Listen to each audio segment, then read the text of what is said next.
Saatnya 2024 Pak, kita memilih pemimpin. Bayangkan Pak, akan datang nanti insya Allah mobil itu sudah mobil listrik. Dan Bapak tahu sumber pembuatan mobil listrik ada 4. 3 di Indonesia. 3 di Indonesia Pak, begitu kayanya ini Indonesia. Salah satu di antaranya nikel. Dan semua ada di Indonesia. Saya baru-baru pulang di Taiwan. Adek-adek, kau tahu Ji Taiwan? Kau tahu Ji? Antang belok kiri lagi. Wah, datang ceramah Pak, Masya Allah Ustaz. Di sana putih-putihnya orang semua. Tapi susah cari orang berjenggot. Tidak ada orang kumis laki-laki Pak. Ku bilang sama itu timku, kalau dapat kau laki-laki berkumis ku kasih kau hadiah. Tidak digapo Pak. Masya Allah. Tabligh akbar saya di sana. Saya bilang, andai saja negara kita diurus dengan baik, tidak ada bangsa Indonesia pergi cari nafkah sampai ke Taiwan. Tidak ada perempuan-perempuan muslimah Indonesia yang pergi cari nafkah dan jadi pembantu, menjadi penjaga anak di sana. Kalau negara kita diurus dengan baik. Maka saatnya 2024, pilih pemimpin yang baik. Assalamualaikum warahmatullahi wabarakatuh. Alhamdulillah.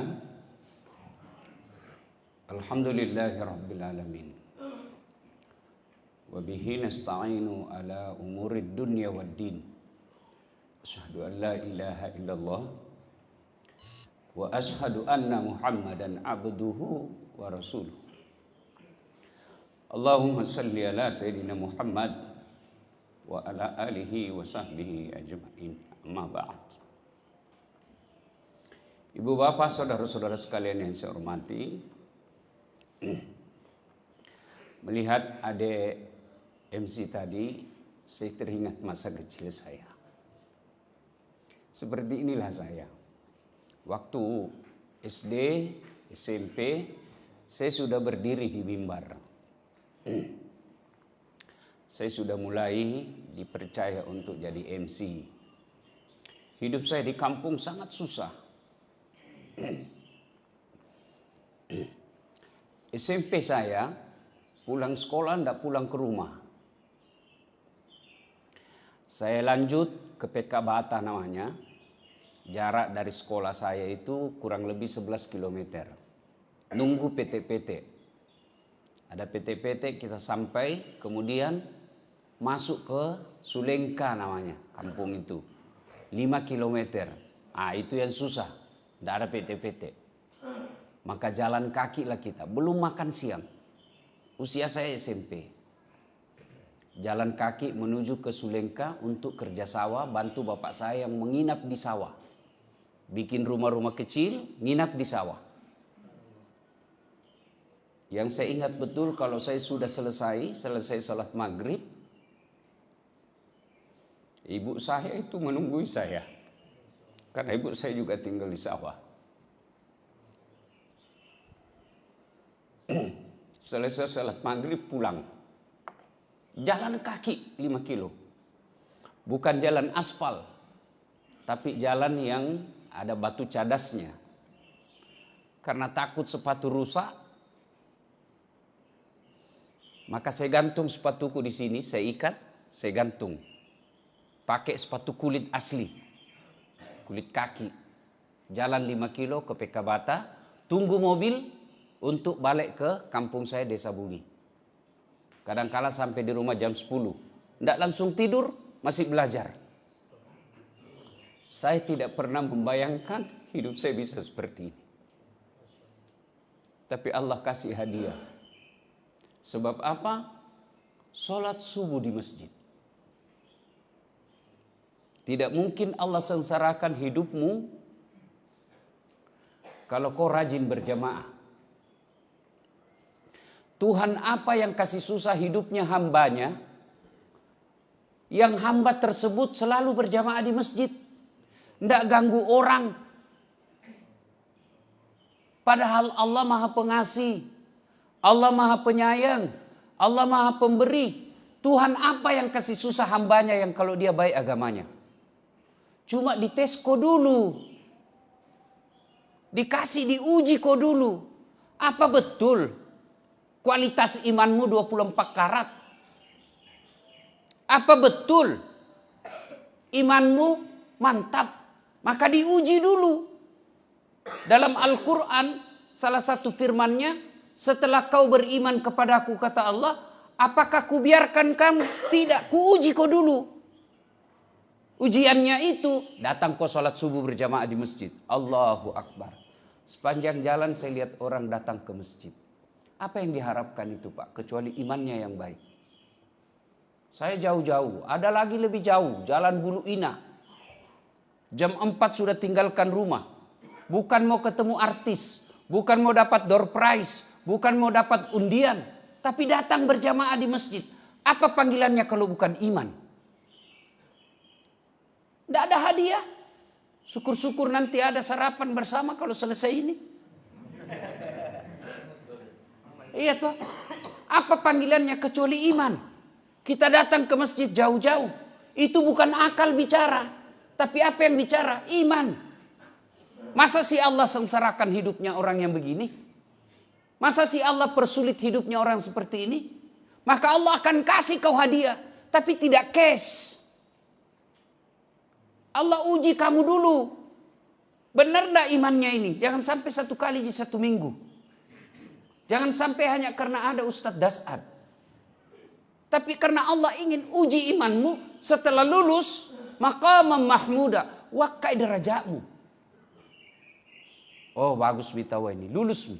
Coba lihat kalau anak-anak kita mau ujian. Berat kan waktu kita kuliah sekolah. Berat. Ditinggalkan kampung ke Sudan. Sampai di sana makan ala kadarnya. Sampai di sana tidur ala kadarnya. Membaca kitab. Lalu dikasih ujian, lulus. Ada tong itu PhD hadiahmu. Diangkat derajatmu. Diuji dulu. Setelah itu baru Allah angkat derajatnya. Allahu Akbar. Bapak-bapak bersyukur kalau punya anak seperti MC tadi. Namo matan risikolana anakmu. Makesi ngotona. Makesi bolana. Mega gajina. Dega ga numuruntuk lomak berejama ko masigi pacce. Tidak ada gunanya. Mobilnya mewah, rumahnya besar, gajinya besar. Tapi tidak pernah kau dapat berjamaah di masjid. Alamat kau akan sial ketika kau dikubur. Siapa doakan Ki Pak kalau mati Ki? Siapa? Teman tak. Lihat di grup WhatsApp. Teman tak meninggal. Menulis doa saja tidak. Nah copy paste ji Al-Fatihah. Itu gambaran nanti kita kalau mati Ki. Begitu mungkin juga kita kalau mati mungkin nanti. Paling hebat mi kalau nak kirimkan Ki bunga duka cita. Lah ya apa yang bunga duka cita? Siapa doakan Ki? Anak. Syukur Ki.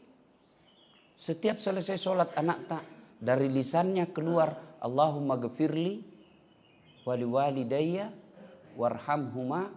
Kama rabbayani saghira. Syukur sekali mak itu. Tapi kapan tidak pernah kita lihat anak tak datang di masjid. Alamat sial maki itu biaya ya anak tak. Dikasih sekolah mahal. Kasih ke luar negeri. Dijualkan tanah. Pulangi tidak pernah datang di masjid. Cilaka orang tua yang begitu. Biar mi anak tak tidak gagah. Tidak muka seperti artis. Tidak populer seperti artis. Tapi 5 waktu ada di masjid. Kaya maki itu Pak. Tidak sia-sia maki kita. Sekolahkan, jualkan sawah.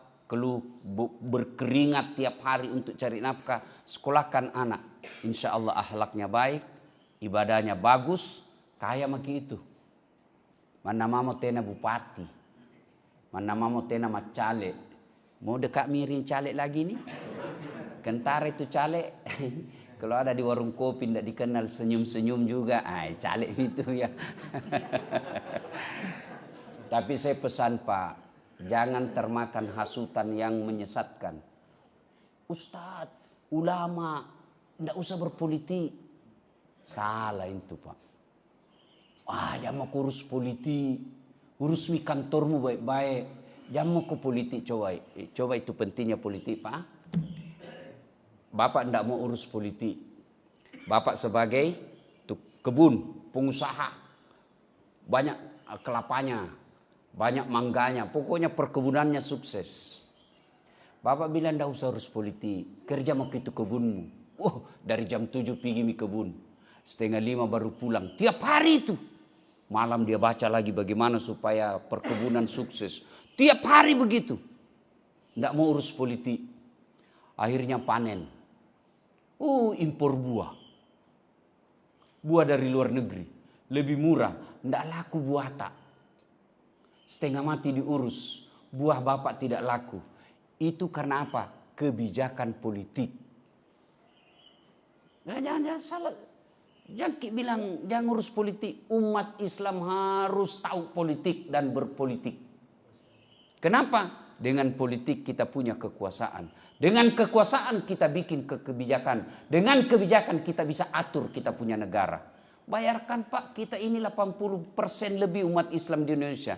Tapi ketika ada ulama berbicara tegas, langsung dibilang intoleran. Intoleran itu namanya amar ma'ruf nahi mungkar. Tapi kita takut bicara itu Pak. Kenapa? Karena kita tidak kuasai politik. Maka 2024 kesempatan kita memilih orang-orang baik. Jangan gara-gara 300.000. Ada tuh di Pare-Pare kuliah. Diusir rumahnya, diangkaki. Kenapa? Belasan tahun di tanahnya orang. Tinggal gratis. Tiba-tiba ada orang kasih 300.000. Yang kasih 300.000. Nah pilih. Nah lupa ini tanah gratis kau tempati. Diusir. Tidak kok. Kalau bapak mau berpolitik minimal. Sampaikan kepada sahabat. Sampaikan kepada teman. Sampaikan kepada keluarga di kampung. Jangan kau gara-gara uang 300.000. Orang jahat kau pilih. Ini saatnya 2024 Pak. Kita memilih pemimpin. Bayangkan Pak. Akan datang nanti insya Allah mobil itu sudah mobil listrik. Dan Bapak tahu sumber pembuatan mobil listrik ada 4. 3 di Indonesia. 3 di Indonesia Pak. Begitu kayanya ini Indonesia. Salah satu di antaranya nikel. Dan semua ada di Indonesia. Saya baru-baru pulang di Taiwan. Adik-adik, kau tahu Ji Taiwan? Kau tahu Ji? Antang belok kiri lagi. Wah, datang ceramah Pak, Masya Allah Ustaz. Di sana putih-putih orang semua. Tapi susah cari orang berjenggot. Tidak ada orang kumis laki-laki Pak. Aku bilang sama itu timku. Kalau dapat kau laki-laki berkumis, ku kasih kau hadiah. Tidak digapo Pak. Masya Allah. Tabligh akbar saya di sana. Saya bilang, andai saja negara kita diurus dengan baik. Tidak ada bangsa Indonesia pergi cari nafkah sampai ke Taiwan. Tidak ada perempuan-perempuan muslimah Indonesia yang pergi cari nafkah dan jadi pembantu menjadi penjaga anak di sana. Kalau negara kita diurus dengan baik. Maka saatnya 2024 pilih pemimpin yang baik. Jangan hanya karena dia tetangga. Jangan hanya karena dia teman. Jangan hanya karena dia satu partai dengan kita. Jangan karena kita tim sukses, pilih. Jangan. Pilihlah yang betul-betul baik. Kesempatan untuk memperbaiki. Alhamdulillah. Kita harus cinta kepada negara ini. Ya. Saya juga bilang sama Pak Jokowi waktu saya diundang ceramah. Saya ini kira-kira ustaz paling sering ceramah depannya Pak Presiden. 9 kali ustaz. Depannya Jokowi, 9 kali. Selfie-selfie. Tapi tidak pernah ku upload.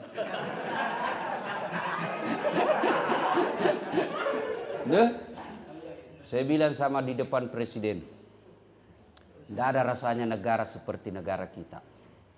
Di Malaysia Pak, Bapak mau ceramah, biar alumni Sudan kalau tidak dapat permit, izin dari kerajaan, tidak mungkin Bapak bisa ceramah.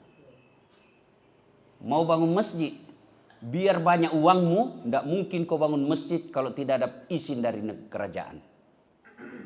Coba kalau kita di sini, artis hijrah, baru 2 bulan belajar agama, nak kafir-kafir kamu lagi Pak. Itu jadi ceramah mikir kanan. Mau bangun pesantren di Malaysia, Di Saudi, tidak mungkin kau bisa bikin pesantren tanpa izin dari kerajaan. Di Indonesia, ada rumahmu di Bukit Baruga, kosong. Kasih kumpul anak menghafal Quran, jadi lagi rumah hafal Quran. Tidak ada izinnya. Coba di Indonesia, luar biasa nikmatnya di sini, Pak. Maka kita bersyukur kepada Allah dengan cara apa? Pilih pemimpin yang baik di 2024 kelak. Yang kedua, ini kita sholat berjamaah. Alhamdulillah, adik-adik kita ada 6 rukun iman. Berapa, Dek? Tuh? Oh, 6 tawa, 6. Satu di antaranya beriman kepada hari akhir. Bapak datang ke sini, itulah panggilan iman. Bayangkan jauh itu. Dari ujungnya itu Pantai Losari, dekatnya Pantai Losari, datang ke sini. Itu panggilan iman. Karena kenapa? Karena kita percaya ada di hari akhirat kelak. Di akhirat kelak itu 2 di tempat, bos. Kalau bukan surga, neraka. Itu di tempat tak. Tidak ada tengah-tengah. Surga, neraka. Apa yang membuat orang masuk surga dan masuk neraka? Bukan karena amalnya, bukan karena tidak ada dosanya. Orang masuk surga itu bukan karena tidak ada dosa. Kalau orang masuk surga karena tidak ada dosanya, tidak ada isinya surga kecuali Rasulullah Muhammad SAW. Mana ada orang tidak ada dosanya di sini? Ini di depanku. Muka banyak dosanya semua ini. Ini Pak Hayat. Tanjana di gamisna dia. Gaya na tonji, Pak. Tapi jago tongi dia intimidasi saya nggak sampai di sini. Padahal tidak bisa, Pak, itu sebenarnya ceramah subuh. Nah, intimidasi, Kak. Langsung sebarkan playernya. Belum di ACC dah sebarkan karena harus milih karena datang kita bilang kita itu Ustaz Pabote. Bayangkan, tidak ada orang tidak ada dosanya, Pak. Jangankan kita yang tinggal di Bukit Baruga. Kadang-kala istri tak minta uang, dia bilang, tidak ada, biar bau-baunya ini, tidak ada, Mi. Padahal sembunyi di kaos kaki. Ya, banyak dosa kita, Pak. Allahu Akbar. Mana ada orang tidak ada dosanya. Jangankan kita manusia biasa, para nabi dan rasul pun ada dosanya. Nabi paling pertama, Nabi Adam. Apa dosanya? Dia makan buah khuldi. Coba. Itu para nabi. Apalagi kita. Jadi apa yang membuat orang masuk surga? Ditimbangin jo amalkah? Ditimbang kebaikannya, mana lebih berat dosanya daripada amal kebaikannya. Timbang punya timbang. Itu manfaatnya sholat subuh. Ada sholat sunnah 2 rakaat sebelum sholat subuh.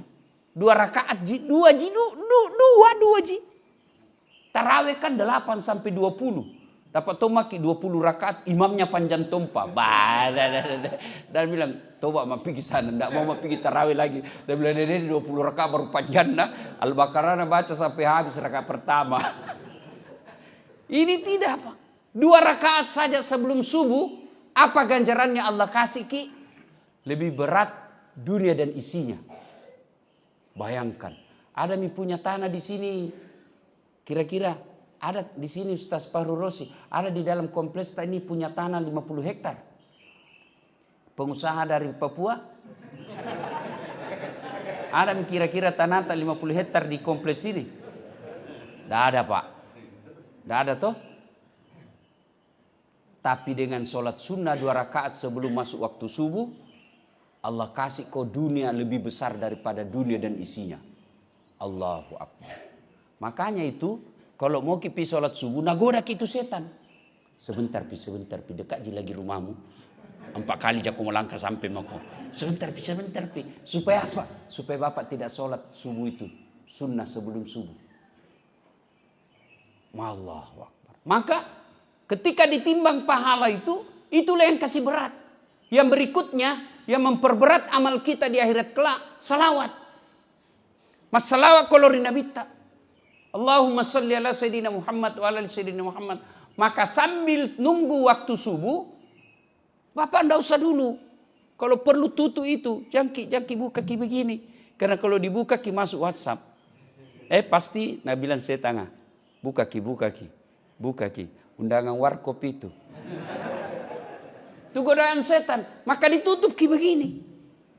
Kalau perlu simpangi di mobil. Supaya dia tidak menggoda kita. Nah, masuk waktu subuh. Nunggu kita 2 rakaat. Belum kaumat. Itu kesempatan bersalawat. Nah, ibu bapak saudara-saudara sekalian. Kembali kepada sholat subuh ini. Apa keutamaan yang Allah berikan? Tadi itu lebih berat dari dunia dan isinya. Yang kedua, itu orang yang datang berjamaah sholat subuh, Allah mudahkan rezekinya. Allah mudahkan rezekinya. Mau bukti? Lihat nanti, baru turun tadi dari mobil, Pak Hayat sudah bilang ada undangan sarapan nanti Ustaz. Belum Pak selesai ceramah itu ada undangan. Coba, Allah mudahkan rezekinya orang-orang yang datang sholat berjamaah subuh. Saya kasih contoh ya. Ini bukan mau sombong. Itu mobil saya pakai, kira-kira di Makassar baru 2. Paling banyak 3. Dan hebatnya bukan saya beli. Apa? Kalau Allah, itulah yang disebut Allah mudahkan rezekinya. Saya pergi umroh. Namanya kalau mau rezeki. Saya mau pergi kamar. Tiba-tiba ketemu ada pengusaha di Jakarta yang punya itu gedung sentenial. Ali Idung namanya. Nah lihat, ini Ustaz Makassar yang beleng-beleng. Kalau di Makassar kok dilempar kok. Lu bilang Ustaz beleng-beleng. Jadi itu rupanya yang membuat orang kenal saya, orang-orang Chinese. Kalau di bandara nak kejar yang Ustaz beleng-beleng nih. Kan? Sudah. Dan bilang Ustaz, saya senang betul ceramah Ustaz. Bahkan Mahfud MD beberapa kali itu telepon saya malam-malam. Dia bilang, saya senang ceramahmu. Istri saya sekarang tidak perlu saya nasihati. Dia buka YouTube, dia dengar ceramah nasihat. Alhamdulillah. Saya senang ceramahmu Ustaz. Saya mau belikan kau mobil. Bayangkan Pak. Saya bilang, Alhamdulillah, saya memang mau ganti mobil. Mobil apa kau mau? Saya Mercy. Saya mau Mercy, coba-coba Mercy. Dia teleponlah kawannya. Ya, Haji Fahmi namanya. Ya, dealer terbesar mobil Mercy di Jakarta. Haji, ya, saya mau kasih hadiah itu Ustaz Dasat. Kawan saya juga itu. Haji Fahmi itu kawan saya juga. Kawan saya. Kau kasihlah mobil Mercy sesuai apa maunya. Pulang aku bilang mana yang paling baik di sini. Karena bilang yang dia mau, dia tidak sebut toh. Dia bilang, Haji mana yang baik? Ini yang produksi baru ini Ustaz. Tidak ada duit Pak. Itulah yang disemudahkan. Allah mudahkan rezekinya. 1. 2. 1 tadi itu ada pahala dikasih kok lebih berat daripada dunia dan isinya. Yang kedua Allah mudahkan rezekinya. Yang ketiga Allah berkahi penghasilannya. Ini yang paling penting. Tidak ada guna duit banyak kalau tidak bisa dinikmati. Rezeki itu menurut definisinya, menurut Profesor Dr. Qureshihab, rezeki itu adalah pemberian Allah yang bisa kau nikmati. Itu rezeki.